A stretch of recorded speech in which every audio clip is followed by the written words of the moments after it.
Lesson 10, the online test. I will work through these questions with you, and it will give you an overview of the type of questions you will see in the homework. Your questions may have slightly different numbers as you go through them, but you will see the similar type questions. So I'm going to go through and teacher preview,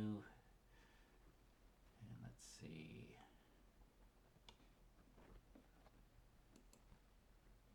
Okay, here we go. So we're going to work one question at a time and so forth. So this first question one, we've got a quadratic equation.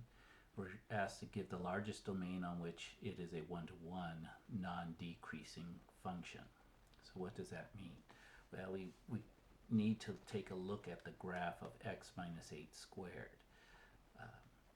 You can use your graphing calculator to see it completely, but I'll just kind of highlight x squared is a parabola, right, a U shape. Negative this x minus 8 is going to move it to, in the positive direction, to the right 8. So the vertex is going to be here instead of at 0. It's going to go up that way, up this way, and this point where the vertex is will be positive 8. 8 comma 0 if you'd like. So what it wants is, where is it one-to-one? Well, so we draw a horizontal line. It's not one-to-one right here. We need to get rid of one of these sides. So the non-decreasing side would be to the right, because this is increasing. That's non-decreasing. The left side is decreasing, so we don't want to use that one because they ask for a non-decreasing. So we're going to basically erase this side. We're going to go from 8 to infinity. So I'll just write that in. So we can be at 8 going to infinity, positive infinity. And again, we'll do a double check on 8 to infinity. There we go. So what would be the range of f? Again, you can tell that from the graph. Put this in your graphing calculator. It's the y values. Switch over to blue.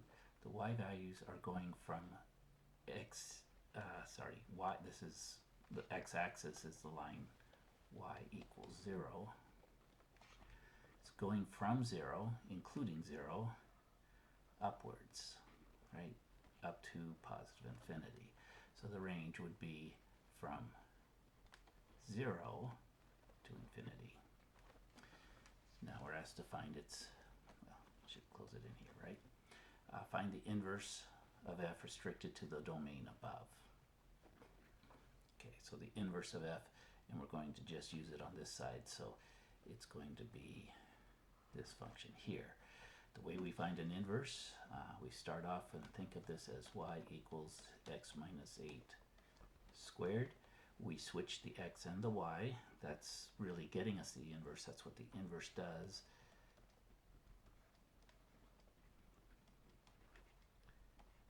And now we solve this for y. So to solve this for y, what we're going to need to do is first take the square root of both sides. The square root undoes a square. We're taking the positive square root. Square root of x equals y minus 8. Add 8 to both sides.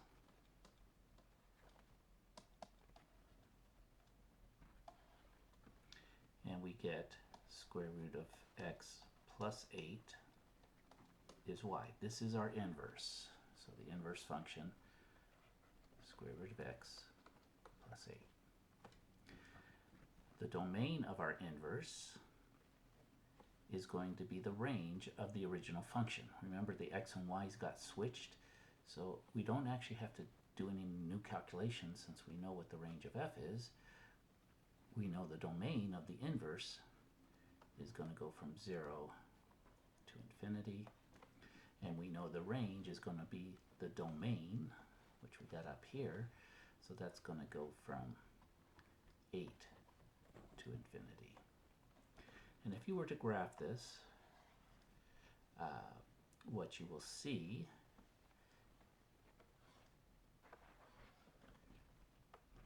is that the domain goes from 0 to infinity. So it's going to start here and go that way. It's going to, domain will be like that. The range starts at 8, so y equals 8 up here, and goes up to infinity. So we should see a graph that looks something like that, keeps on going up, not really flattening out, but going up. Okay, so that's the square root function. And what we will do is we will check our answers. Yep, yep, yep, yep, it all works. Okay, so that's how you do question number 1. For question number 2, we're given a function and we want to find its inverse. So this time we're starting with the square root function. Our belief is we will get something with an x squared. Okay, so again we start with y equals 2 plus square root of 5x minus 8. We want the inverse, so we switch the x and the y. The y becomes x, the x becomes y, and we need to solve for y. We might think, oh, let's square both sides, but this 2 is kind of in the way of the square root. It won't be a clean cancellation of that square root, so we first subtract 2 from both sides. So we get x minus 2 equals the square root of 5y minus 8. Now that we've got the radical, the square root, isolated, we go ahead and square both sides. So we get, I'll come over here, let me get this kind of out of the way. We get x minus 2 squared. Thinking of this, the square root cancels out the square root, right? This is a 1/2 power, that's a 2. And so we're left with 5y minus 8. We just now need to solve for y, so we add 8 to both sides. Let's just go ahead and leave this in a square because we just need the function. So this is x minus 2 squared plus 8 equals 5y. Divide both sides by 5. Divide this whole side by 5. 5's cancel. So this is our inverse function. And again, we could do some algebra to make it look different, but it's not going to look any prettier. And we can come over here, oops, and we see x minus 2 squared plus 8 over 5. Okay, so that's what would go in there.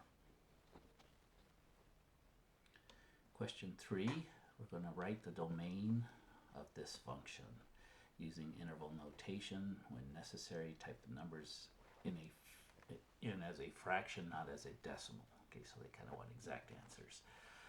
So what we do here is the domain is what x values can we put in here. The problem we raise with the domain, remember there's 2 of them. One is division by 0 causes problems. Well, we don't have any division by a variable, so we don't have to worry about that one. But the other one is if we've got a square root, if we end up with a negative inside here, we get an imaginary number, not a real number.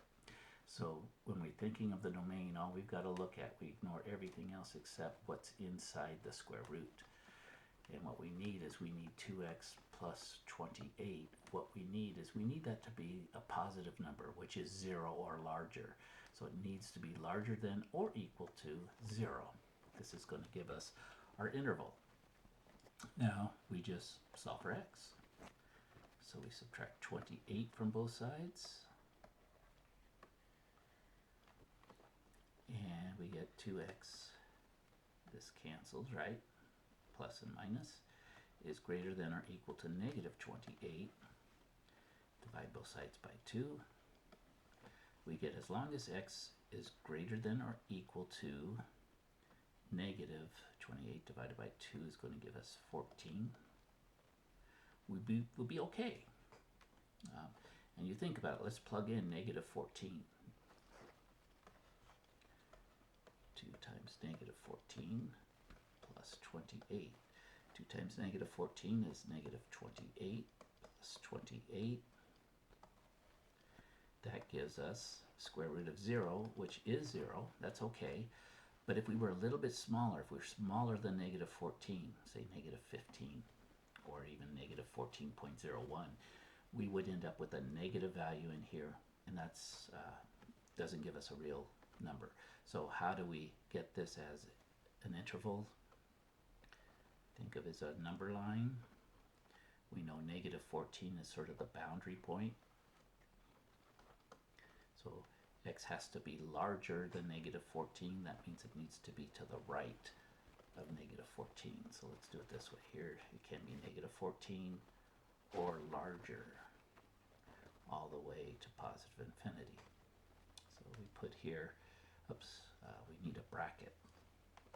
I'll just make this a bracket, not a parentheses, a bracket, negative 14 to infinity. We never get to infinity, so we always use a parentheses with that. Negative 14 to infinity bracket. Okay.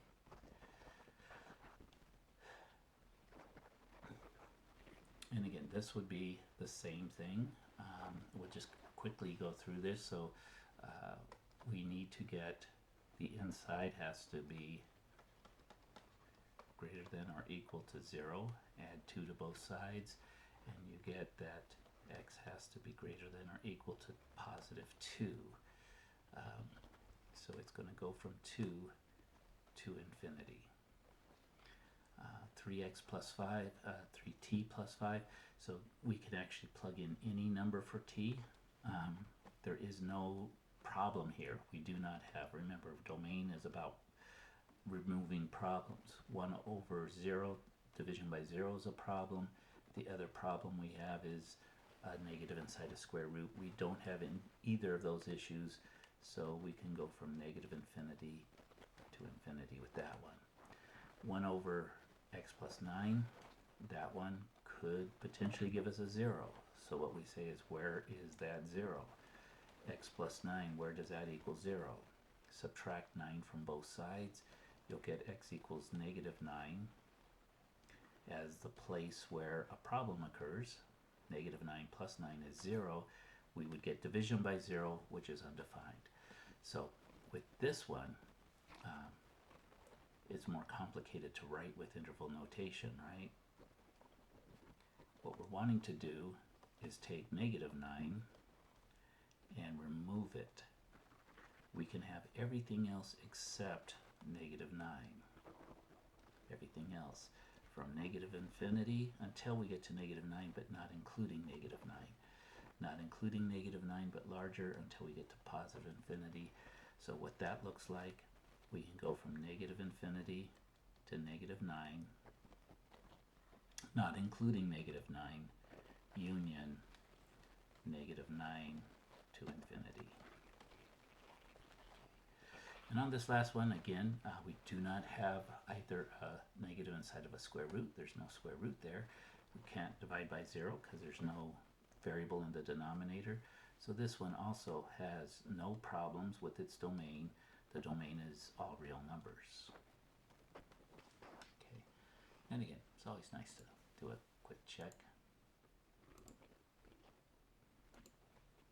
It's getting messy, but it worked, right? You can kind of see that what I had written. If I undo this one, yeah, it's a little bit better. Anyway, they all check out. So question number 5, graphing radical functions. So how are we going to graph this? Now, when you go ahead and do this, you could put this in your graphing calculator, and then you can get some points for it. We can plot them here, but let's go ahead. Write the horizontal intercept as an ordered pair. So thinking, can you plug it in, you'll find it. What's the horizontal intercept? The horizontal intercept is the x-intercept. So let's translate that. It means that where it crosses the x-axis,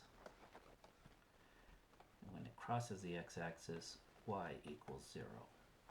So we can analytically find it by finding when y is 0, what is x.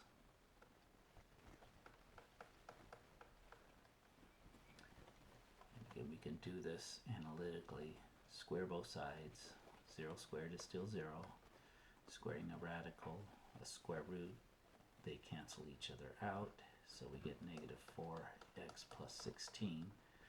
What would make this 0? So we subtract 16 from both sides. And we get negative 16 equals negative 4x. And then we divide both sides by negative 4. And we get x is equal to positive 4. So when x is equal to positive 4, y is going to be equal to 0. That's our x-intercept, or horizontal intercept. Write the vertical intercept as an ordered pair. Vertical intercept is where it crosses the y-axis. I don't know, up here, down there, wherever. But what we do know is that x equals 0. So to find a vertical intercept, we just need to plug in 0 for x. So let's do that. Square root of a negative 4 times 0 plus 16. Negative 4 times 0 is 0, so we end up with the square root of 16, which is 4. That's kind of cool. So our vertical intercept is going to be x is 0, y is 4. So notice the format of these, which, you know, they both have a 0, but the x-intercept has a 0 for y, y-intercept has a 0 for x. Identify the domain in interval notation. So what is the domain? We sort of found it here when we found the horizontal intercept, right? We found where it was equal to 0. So when x equals 4, we know that y equals 0. The thing we need to find is can we get bigger or do we go smaller? Okay, because remember, we need this to be non-negative. Okay, so you'll kind of maybe think of transformations as negative on the x is going to flip it. So usually a square root function goes off this way, but this is going to be a reflection the other way. So, and again, if you graph it, you'll see it. We start at x equals 4, and it's going to graph off this way, that reflection. And what we could do is basically from this part, right, we take the inside part. That needs to be greater than or equal to 0. So what causes that to happen? Subtract 16. We've kind of done this, but we did it with an equal sign, so I just want to show you the direction it goes. When we divide by negative 4, remember we have to change the direction of this. So dividing by negative 4, we need to change the direction of the inequality so we get that x is actually going to be smaller than positive 4, right? Negative 16 divided by negative 4 is positive 4. So x is smaller than 4, so 4 is the biggest part of the domain, and we can go down to negative infinity. And again, you'll see that if you graph it. And then graphing, it's going to be easier now. We know the horizontal intercept. Actually, let me use the tools here. I'm going to graph this. This we have to choose 2 points. So we've got the x-intercept at 4, 0. We've got the y-intercept at 0, 4. And look at how it does. It's going to make it beautiful for us. Okay, so that's what the graph is going to look like. So we could get it from there, and that helps us see, yeah, the domain is 4 and smaller. Let's go ahead and check our answers. I know it's going to be a mess. But we got green check marks there. Oh, we never put anything in there, so that's 4, 0, 0, 4, and So those were the answers we have up here. A little messy, but you get the idea, right? Okay, question 6. Characteristics of radical functions. So now hopefully we can put all of this together. You can watch the video instructions for any part that if you want an overall instruction, this part is really to help you with the problem solving part. Okay, determine the domain, horizontal intercept and vertical intercept. So we just did these two parts, right? Horizontal intercept, we put y equals 0 and solve. Vertical intercepts, we put x equals 0 and calculate y. So, you know, which one's easier? I think the vertical intercept, we just plug in a 0 for x and see what's left.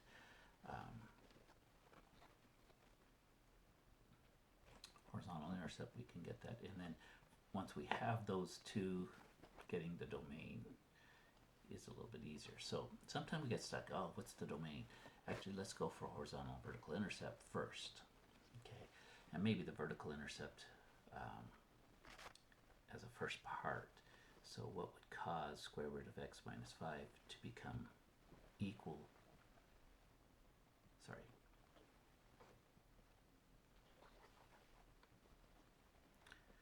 let's go with the vertical intercept first. So this is just simply square root of x of 0, right? We're putting in 0 for x minus 5. So this is the square root of negative 5, which is undefined.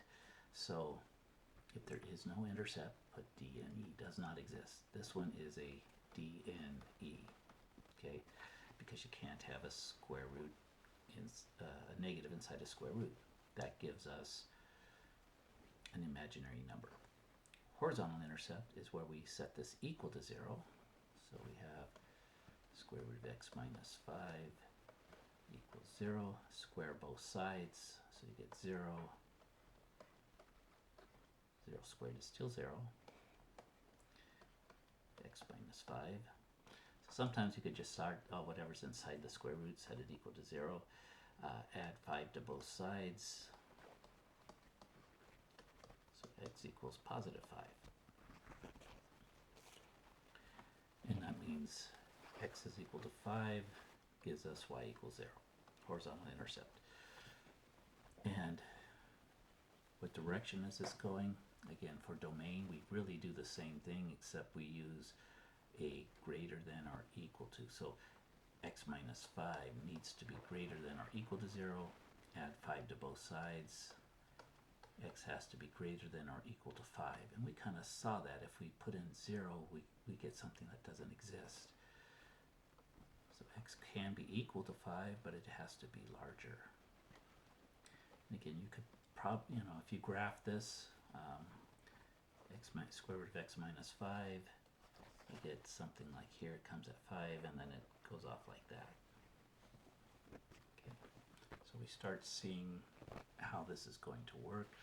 If we find the domain, we will have really the horizontal intercept. We'll have where y equals 0, and then vertical intercept, we can just plug in 0. So for this one, second one, let's take just the internal part, x plus, or 8x plus 10. We know that this needs to be greater than or equal to 0 because it needs to be positive. We subtract 10 from both sides. 8x is greater than or equal to negative 10. No need to flip the sign because that was subtraction.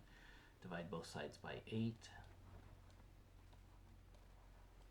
So x has to be greater than or equal to negative 10/8, which reduces down. 2 goes into both of these, negative 5/4. So x is bigger than this, so our domain, starting at negative 5/4, we can go to infinity. Horizontal intercept, that's going to be the place that equals 0, so negative 5/4. Remember, greater than or equal, that's going to be where it's equal to 0. So this is an ordered pair, not a not an interval. Vertical intercept, we simply plug in 0 for 8. So 8 times 0 is 0, so we get the square root of 10. So this is going to be, we plugged in 0 for x, and we get the square root of 10 as our y-intercept. Okay, let's go ahead and check these. It might get a little messy. Thinking D and E. Right, good. Oh, they put it in as decimals. Oh, round your answers to 3 decimal places as needed. I'm used to a lot of systems want you as a fraction, but if you take 5 divided by 4, you'll get negative 1.25. Negative 1.25 again. And then they don't want the square root of 10. They want you to plug it in and get the decimal equivalent. Okay. However, let me just try it. I'm going to do a check. So I'm going to erase this. I'm going to see if it will count, because the way this system checks is it actually usually plugs it in. So I think it will accept both, but let's see. I think it'll accept the number 0, comma, square root 10. It might not. We'll see. I arrow out, put the parentheses, so there's my ordered pair. Let me come down here and check my answer. And yeah, it does. It checked it fine. Okay, messed everything else up, but I'm going to erase that stuff anyway as we do. Well, actually, I'll let you do the next few ones on your own, but you get the idea. X-intercept, Y-intercept domain. Okay, and yes, you can use the decimals, or the system will check using fractions. In fact, actually, let's put that one in here. Negative 5 divided by 4. Arrow over, comma, 0. I think that's what we had, right? Let's check its answer as well. I think I get you too. Yeah, so it'll take the fractions, but it'll also take the decimals, which is, I think, nice. Okay, question 7. Let's take a quick leak. We got 7, 8, 9, 10, 11, 12, 13. Okay. What I'm going to do is I'm going to take a little break here. So we got through 6 questions, and I'll start a new video so that it's just maybe a little bit more manageable if you want to jump to, because we're kind of getting into some different stuff here. So this is a good turning point here. So let me